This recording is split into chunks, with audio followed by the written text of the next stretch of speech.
amaitzen hiru bost puntu hontan. Lehenengo adierazlea ikastetxeko hezitzaileen gogobetetze eta pertzepzioari buruzko adierazlerik badago eta kudeatzen da. Hor aipatu genuen edo aipatu dugu batetik ikastetxe batzuek egiten dugula ikasturte amaieran nolabaiteko gogobetetasun inkesta zabal bat irakasleekin, ikasturte amaieran edo ikasturte erdi aurreratuan, gero ere nolabait ere devoluzio bat egiteko aukera izateko, eta gero garrantzitsuena dela ere emaitza horiek behin kontuan hartuta datorren ikasturtera begira egin daiteken planifikazioan edo helburuen eta estrategien zehaztapenean hori guztia, informazio hori guztia jasotzea eta kontuan hartzea funtsezkoa dela, ez finean irakaslegoak eta beste hezitzaileek ere informazio esanguratsu asko ematen dutelako. Gero aipatu da ere, formazio blokeen ostean ere egiten dela gogobetetasun inkesta eta irakaslei harrera egiten zaienean kursu hasieran ere bai.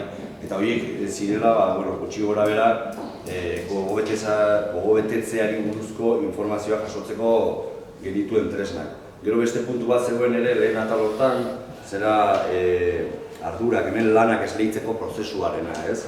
Hor ote dagoen zerbait sistematizatuta, eta hor aipatu da, adibidez, tutoretzak esartzerakoan, badaudela ari izan ezkero finkoak izatea, edo 2 urteko jarraipen bat ere izatea, baina finean ere pertsonaren finkotasun ezak asko oztopatzen duela horrelako helburuak bete ahal izatea.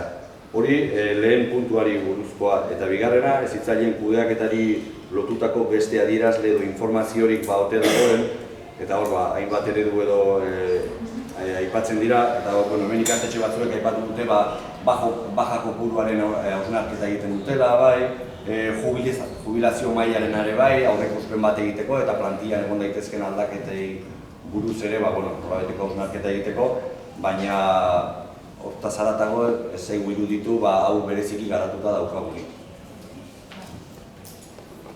Hor, gida horietan, gure webean, ideiak aterat aldozu ezea adierazle kudeatuak diren. Guk ere bideratuko dizuegu zarearen bitartez adierazle sorta hori, eta horti bakoitzak atarateko zer adierazleren bat edo beste baliagarri izan aldana.